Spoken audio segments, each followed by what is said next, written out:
Yo, what's going on? This is your boy Super Mario, Joint Chief Styles representative. We're about to get in here, play around with this Push 2, designed by Ableton by themselves. Hey man, look, you know what I'm saying? Thing is a beast of a monster or whatnot. So definitely what we're gonna do is we're gonna get up in here, just kind of like make a beat from scratch, nothing extravagant or whatnot, just to give you a feel and how that push is really, just make you just go in and you don't have to look at the screen per se anymore.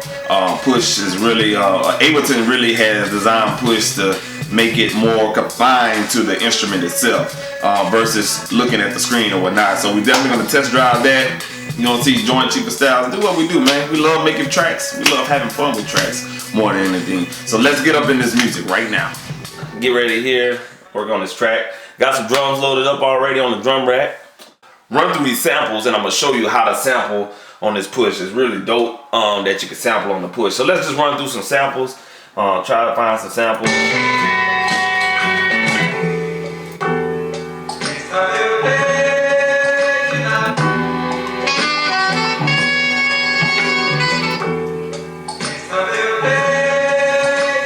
Alright, so let's run with that sample right there. I like that little sample right here. So now, the way you get a sample in Push 2 to do all the edits and stuff like that, you gotta pull up an instrument called Simpler. So if you go in Ableton Live, just pull up Simpler, and which is the second from last, second from the bottom. Pull up Simpler, and it's gonna work with Push. You know what I'm saying? So right now you see Simpler. We'll just go ahead and choose Simpler, hit Device, and it says please browse to load samples. So we can browse for samples on the Push. How freaking awesome. But we're not gonna do that though. I'm just gonna drag it and drop it from the computer because I already have a sample, picked out. Okay, so as my slow computer loads up, not my computer, my hard drive, excuse me. So what all you gotta do is hold down left click and drag and drop. So you can drag and drop as we're gonna put the camera on the Simpler. Right here in your sample browser window or your browser window, just drag and drop the sample into Simpler. Now what happens is you just go back to Device and you now see that sample inside the Push 2. Alright, so cool. So basically you see that it's shaded in purple or whatever color that the track is. And in order to get out of that situation, if you put the camera back on Simpler, it's on classic mode. The old way you used to have to do stuff is Simpler. Well, you got two other modes that's on the new update version of Ableton Live 9.5. You got one shot where you could actually one shot the sample.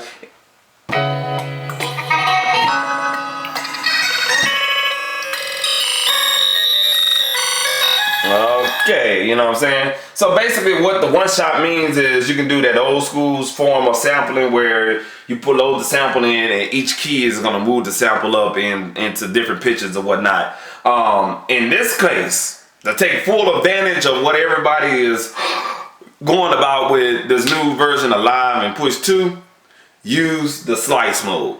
So if you put the camera back on the Simpler, it's the last one called Slice. What this does is it automatically slices up the sample going off the transients of the sample. Okay, now there's a sensitivity button if you want to go over here to the Push. We ain't gonna even look at the computer screen. We'll go over here to the Push right here.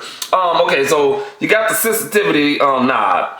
You see all these little tick marks, these lines going through the sample. That's the slices. If you're a Reason user like I used to be, shout out to Reason, you know what I'm saying, no disrespect. But if you were used to Recycle and stuff like that, this kind of reminds me of Recycle. You had to adjust the sensitivity in order to get the slices in there or whatnot. So we're gonna bring down the sensitivity and so we can play this with the Push. Okay, so you just bring down the sensitivity button and say, look what happened. You know what I'm saying? The pads are starting to change, starting to illuminate.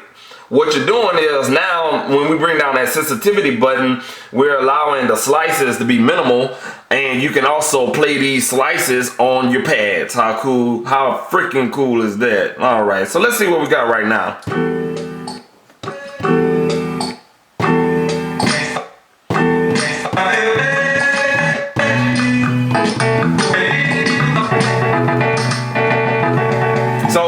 basically we hover down on the sensitivity, man. What percentage, y'all, I'm gonna ask my little sidekick back here, what percentage you wanna do this sample in?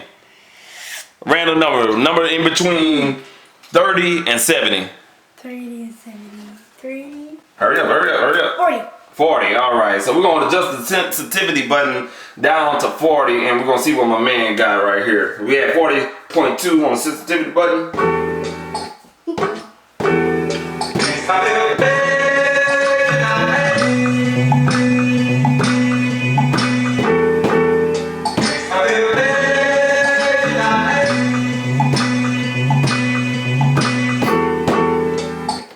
What we do is I got a little sample of that. Now, to be honest with you, I don't know what the tempo is, so I'm gonna go ahead and I'm gonna play this sample out,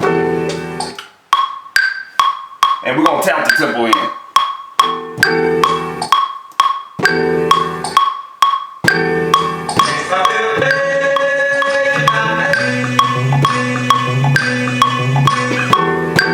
So what we're gonna do now? This sample right here, we're gonna adjust that, so we can adjust that right here on the push. How freaking cool is that on that pad? So all we're gonna do is, if you go right here, we can adjust it right here on the little deal. So I'm just gonna zoom in, and you see this little arrow right here? That way I can line it up when I play it with the tempo. So now, another thing I want to show you too is you can actually add your own pads in there. So let's say we got our sensitivity button knob at like 40.2. So what we're gonna do is we can basically take this one sample that we having problem with trying to go with that tempo. We can actually chop it up. And if you want to bring it back to the simpler right here, we can double click on this line right there, and now we have created our own slice. Freestyle slicing, I like to call it.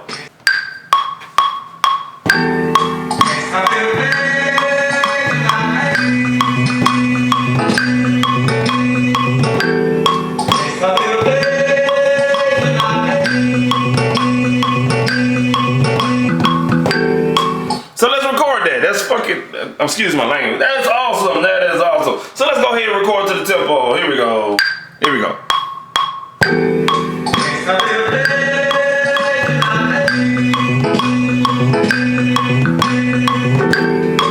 Alright, so we got a loop right there. I ain't trying to make this perfect. I'm just trying to run through a sample.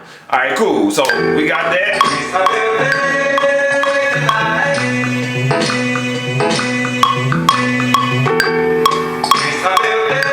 Now I want to quantize that. If I want to quantize that, all I got to do is hit the quantize button right here.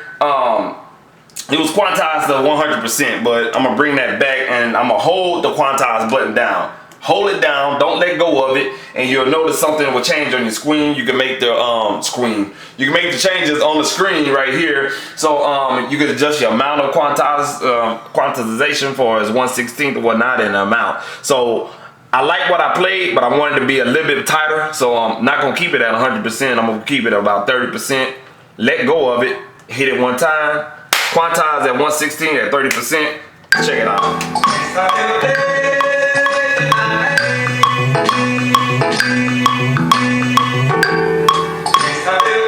And you'll see what you did on your work on the screen. You gotta love this machine, man. Now that we got that sample going, we're gonna go ahead and add some drums to this. So basically I got a whole bunch of drum sounds, about like 100 something, loaded up in the drum rack, and I only did that so I don't have to cipher through drum sounds and whatnot, so we can add to the sample. Let's go ahead and add a snare to that.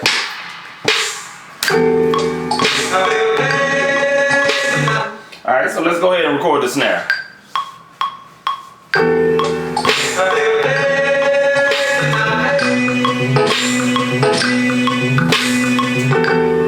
Alright, so we're just gonna do 4 bars on that snare.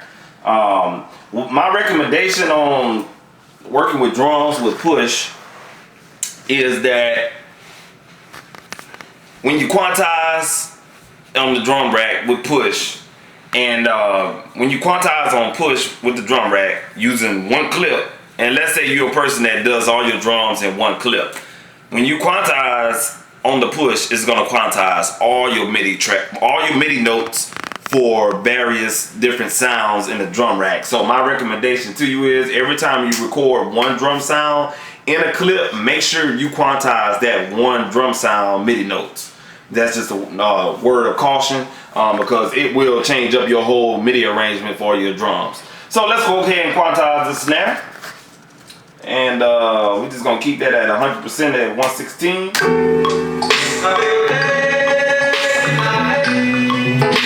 And let's add another snare in there.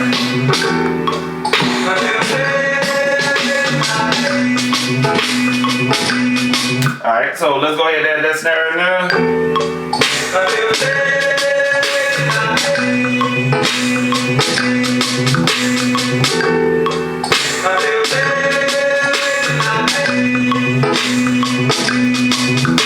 Next thing we're going to add is hi-hats. Let's find our hi-hats on here. Alright, this is my hi-hats right here. We could use the note repeat function on here. Let's just play around with that just to get a familiarization of it. Note repeat function.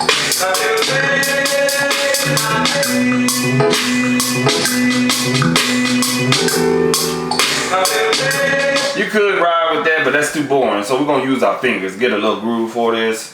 And 5, 6.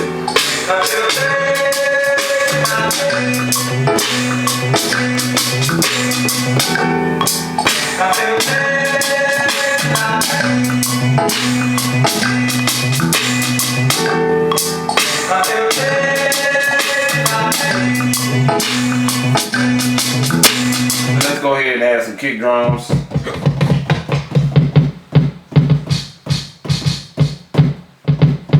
Alright, now on this kick drum right here, I found it and I got it for a reason. Alright, now this kick drum was a little deflated, didn't have enough oomph without the mixing. So if you bring the camera over here and whatnot, now on the new drum rack and the sampler and all this other good stuff, you can actually control all your parameters and whatnot for us, the filtering and stuff like that. And the filtering process on the drum rack for us, the drum sounds, had got a big uplift, so we could turn off on and off the filtering. But what we got is a low pass filter. I got it at about 4.3 cycles.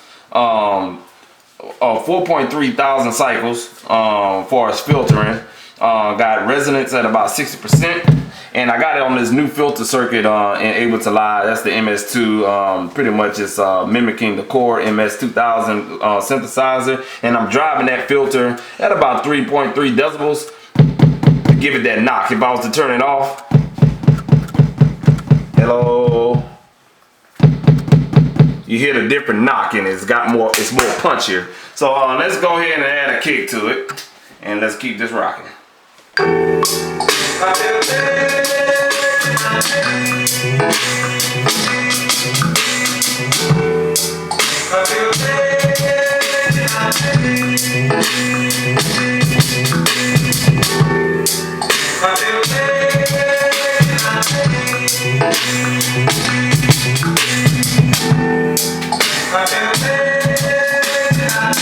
And what we're gonna do is we're gonna quantize those kicks at about 50%.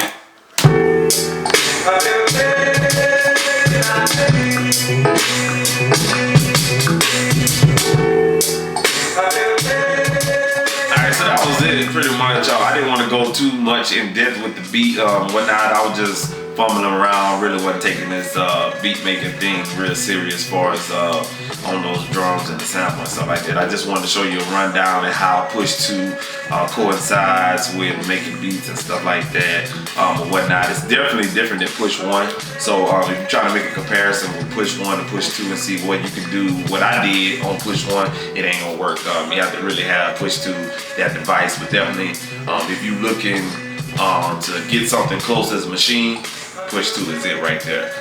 Definitely going to be a rival going into fiscal year 2016 for as marketing and sales and stuff like that. So that's my opinion on it. Y'all want to comment it up, we can go about doing it. So anyway though, man, that's what it is. Yeah, that beat is not for sale. It ain't up for grabs or whatnot. I was just fumbling around. But definitely, y'all stay tuned for Joint Cheaper Styles. Your boy Super Mario. You know what I'm saying? Catch y'all later.